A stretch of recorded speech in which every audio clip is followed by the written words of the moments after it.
Any raw material purchased, any machinery purchased for the purpose of producing a product, those items are called inputs or inward supplies. If any person, if any registered person, if any business entity satisfy these many conditions, then he will be eligible for claiming the input tax credit benefit. Whatever the tax invoice you received from your supplier, you are supposed to submit that document in front of the authority in order to claim ITC.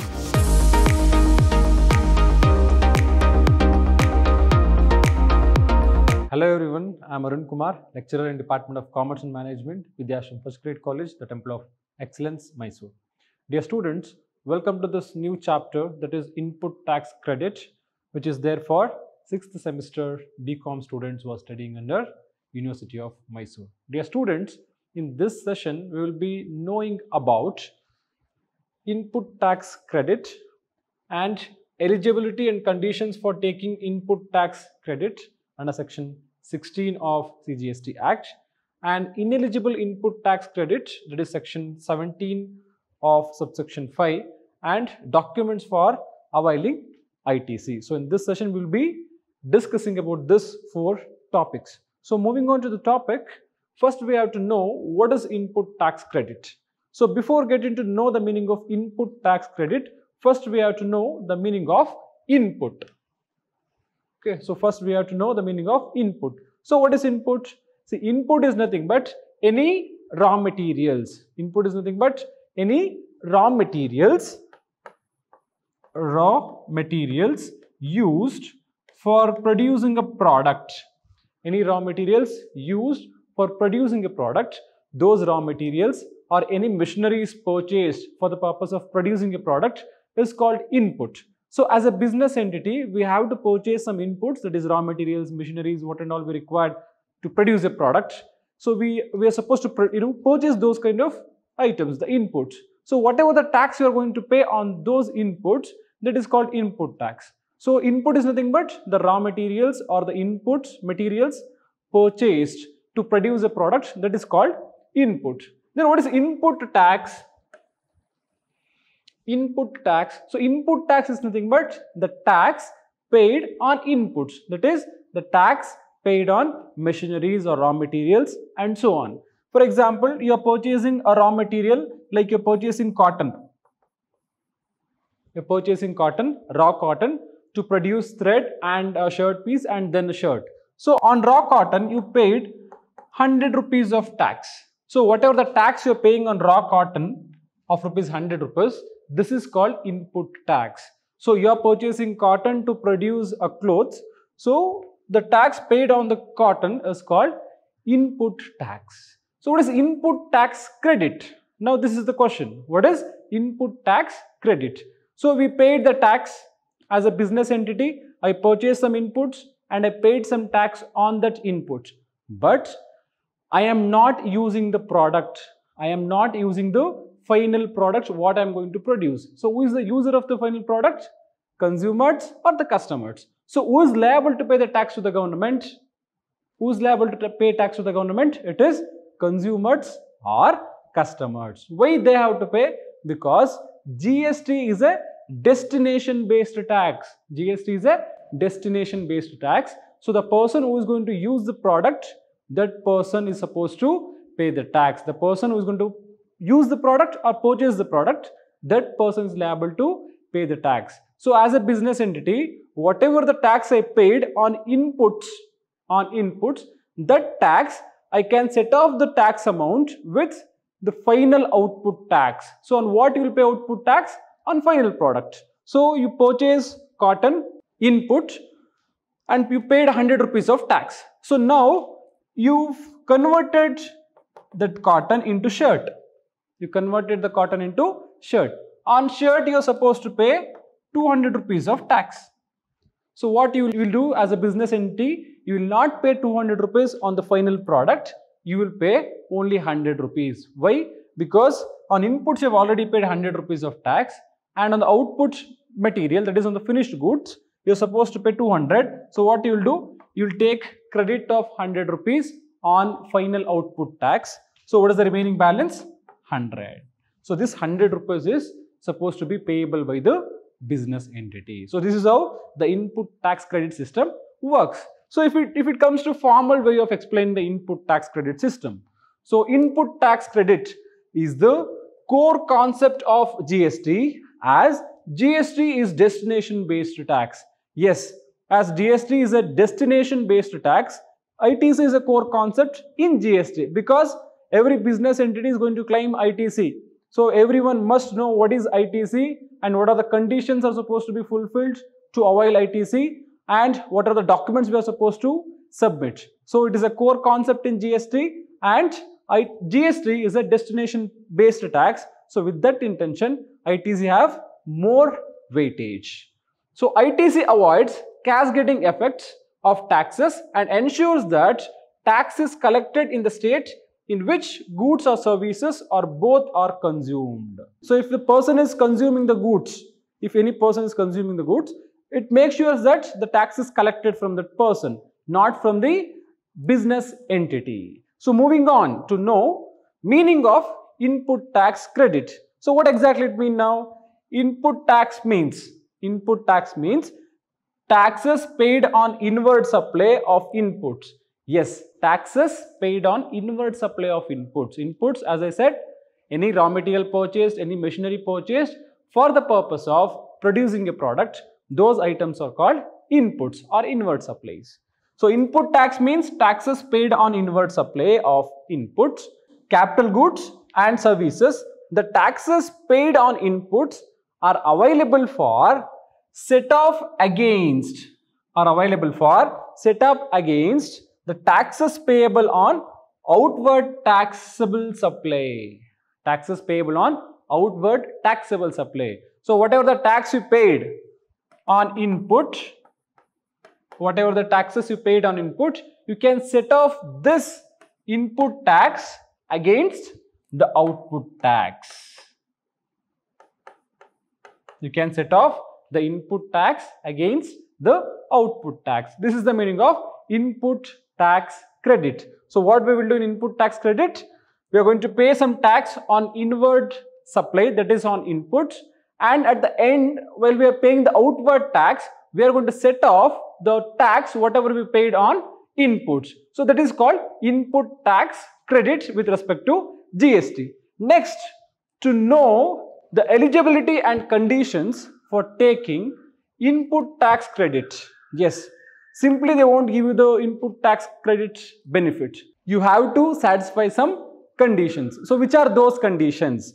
To avail ITC, that is input tax credit, you have to fulfill some conditions. You should be eligible person to avail ITC. So which are those eligible conditions? The first one, only registered person eligible to take ITC under section 16 subsection 1. Yes, only registered persons are eligible to take ITC benefit, that is input tax credit benefit. So who are this registered person? Yes, the people who registered under the GST authority, those people are eligible to claim this ITC. Only the people who are registered under the GST council, only those people are eligible. Simply without registering under the GST council or the authority, simply if you go and claim ITC for input tax what you have paid, they won't give you the input tax credit benefit. You have to be a registered person under GST. That is the first criteria and the first eligibility. Second one, you should be in possession of tax invoice or debit note or such other tax paying documents as may be prescribed. Yes, after you are a registered person, after you are a registered person, you should be obtained of an invoice or debit note. Yes, to show that you purchase some inputs, you should have an invoice or a debit note issued by the supplier. From whomever you are going to purchase the inputs, that person is going to issue an invoice or a debit note. You should have that debit note or the invoice to avail ITC credit. Next one, you should have received the goods or services or both. Yes, you should have received the goods or services both. What you will do, you purchase and again you return the same goods to the seller. At that time you can't claim ITC. You should be receiving some goods or services from the seller. So there will be a seller, a supplier, is supplying you the goods. the goods should be in your possession. The inputs what you are going to purchase, those inputs should be in your possession. Then only you are eligible to claim the ITC credit. Simply without in the possession of the goods or the services, you can't claim. The goods or the services should be in your possession. Next one, the supplier should have actually paid the tax charged in respect of the supply to the government. Yes, whatever the tax you paid on inputs, whatever the tax you paid on inputs, that tax amount should be remitted by the supplier to the government. The tax amount should be remitted to the government by the supplier. So you are purchasing a raw material or the input from a supplier. So whatever the tax amount you are paying on those inputs, that tax amount should be remitted by the supplier to the government. That is also one of the conditions to avail ITC credit. Next, you should have furnished the return under section 39. Yes, you should have furnished the return under section 39. So he is supposed to file a return. He is supposed to file a return as a person, as a registered person, to avail input tax credit. You have to file a return, then only you will be eligible to claim ITC. So moving on to know few more eligible conditions. When goods are received in installments, ITC can be claimed only when the last lot is received.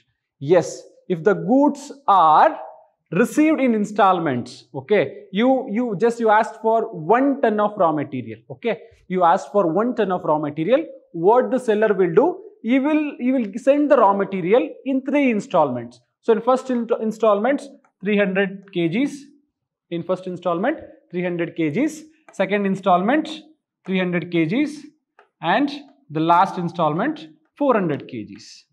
So you will be eligible to claim ITC only after receiving this last 400 kgs. Okay, so you will be supplying you the raw material in 3 installments in 3 months. So first month is supplied 300 kgs, second month is supplied 300 kgs, third month is supplied 400 kgs. So you will be eligible only after receiving the final installment of goods to claim the input tax credit benefit. Next one, no ITC will be allowed if depreciation has been claimed on tax components of a capital good. Yes, for example, you are going to purchase a machinery. On that machinery, you are claiming depreciation also. If you are claiming depreciation on that machinery, then you are not eligible to claim input tax credit on that particular machinery. Okay, on any capital goods, if you are claiming depreciation on any capital goods, if you are claiming depreciation, then you are not eligible to claim input tax credit. Either you have to claim input tax credit or depreciation, but not both together.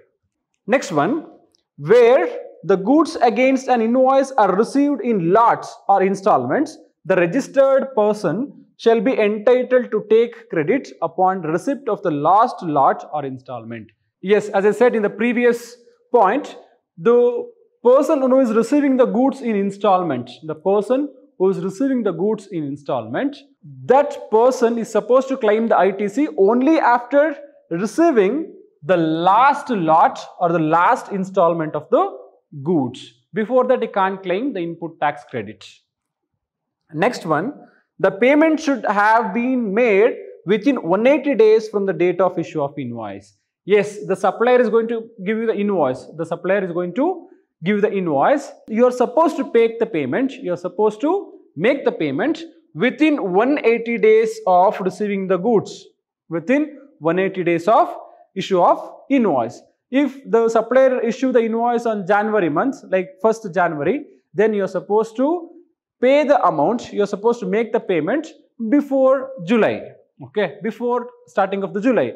Then only you will be eligible to claim ITC credit. So if you are not going to make the payment within 180 days after issuing of invoice, then you are not eligible to claim the input tax credit. So these are all the conditions what we have, eligible conditions what we have to claim input tax credit. So if any person, if any registered person, if any business entity satisfy these many conditions, then he will be eligible for claiming the input tax credit benefit. So moving on to the next thing, that is ineligible input tax credit, section 17 subsection 5.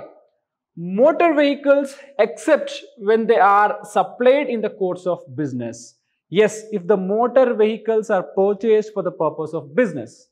If the motor vehicles are purchased for the purpose of business, then on those motor vehicles you can claim input tax credit. You can claim ITC. But if the motor vehicles are purchased for other than business purpose, then on those kind of transactions, ITC is not applicable and it is ineligible to claim ITC. If you are purchasing the vehicles for your own purpose, for personal purpose, then you are not eligible to claim ITC. Next one, membership of a club, health and fitness center. Yes, membership of a club, health and fitness center. If you are taking any membership from a club or from a fitness center or from health club, then on those kind of membership fees, what the tax you are going to pay, that is not refundable. You can't claim ITC on those kind of payments. Next, a rent cab, life insurance, health insurance, except where it is statutorily obligatory for an employer to provide such services. Yes, if your employer is providing you some services like life insurance, health insurance or renting a cab, then he can claim the input tax credit. Who? The employer, but not the employee. As a person, as a common man, if you are taking any life insurance or health insurance, or if you rent a cab, then whatever the tax you are going to pay on those kind of transactions, you are not eligible to claim input tax credit. If the employer is providing those kind of services, then he will have the right to claim input tax credit because he is providing those services with respect to the business. Next one, travel benefits extended to employees on vacation such as leave or home travel concession. Yes, if any services relating to the travel benefits provided by the employer to his employee on vacation such as leave or home travel concession. Yes, at the time of when the employee takes the leave, if the employer provides him any travel facility, that will not eligible for input tax credit, for claiming input tax credit. So next one, goods and services on which tax has been paid, goods and services on which tax has been paid under composition scheme. Yes, if you are paying the tax under composition scheme, you are not eligible to claim input tax credit because in composition scheme, you will be paying the fixed rate of tax to the government, that too a very small percentage of tax to the government. So that is why if any person is paying the tax under composition scheme, he is not eligible to claim ITC. Next one, tax paid after deduction of fraud, willful misstatement or suppression. Yes, tax paid after detection of fraud. Yes, some person will be doing some illegal business. So what the authority will do? Authority will identify those kind of illegal business, then they impose the tax. So at that time, whatever the tax is paid on that particular tax, the assessee will not be having the right to claim the input tax credit because he was doing the business illegally and that illegal business was identified by the authority and then they started imposing the tax. So on those kind of transactions, the ITC credit will not be available. Next, the tax paid for release of detained or seized goods. Yes, if any goods is seized, to release that goods, if you are paying any tax, so on those kind of transaction, the ITC is not available. Input tax credit benefit is not available on the tax paid on releasing of seized goods. So next, to know the documents for availing ITC. Yes, simply they won't give you the ITC benefits, the input tax credit benefit. So to avail input tax credit benefit, you are supposed to produce some documents in front of the authority. So which are those documents you are supposed to produce in front of the authority? The first one, tax invoice issued by the supplier. To avail the input tax credit benefit, the tax invoice is must and should, and it is going to be the one of the important document to get the benefit of input tax credit. So whatever the tax invoice you received from your supplier, you are supposed to submit that document in front of the authority in order to claim ITC. Next one, tax invoice self with respect to reverse charge. If you are purchasing any goods under reverse charge, what is reverse charge? The seller is going to be the unregistered dealer. Seller is going to be the unregistered dealer, and as a buyer, you, the assessee, the buyer is going to be the registered dealer. In that circumstances, as a buyer, as a registered person, I am supposed to raise the invoice. So at that time, whatever the invoice I issued, that I am supposed to submit in front of the authority in order to claim the input tax credit benefit. Next, debit note issued by the supplier. Yes, if any debit note is issued by your supplier, the debit note is also supposed to be submitted in front of the authority to get the ITC benefit. Next one, bill of entry. Yes, if you are importing any inputs, okay, on those kind of transaction, you are supposed to submit bill of entry to the authority to claim input tax credit. Next, invoice or credit note issued by input service distributor. Yes, ISD, input service distributor. If you are a service distributor, then you are supposed to produce the invoice or credit note to get the input tax credit benefit. Next, moving on to know about set off of ITC. Set off of ITC, that is input tax credit. So we all know mainly we have three types of taxes. So which are those three types of taxes? IGST, CGST and SGST. So mainly we have three types of taxes: IGST, CGST and SGST. So as a manufacturer, you are going to purchase the inputs, and you will be purchasing the inputs within the state and from outside the states, and also from outside the country. If you are receiving the goods, if you are purchasing the inputs from outside the country or from other states, then you are supposed to pay IGST. If you are purchasing the inputs within the state, you are supposed to pay CGST and SGST. So in your electronic credit ledger accounts, you will be having these taxes: IGST, CGST and SGST. See, in case if you have more amount in IGST, okay, just assume that you have 1 lakh rupees in IGST.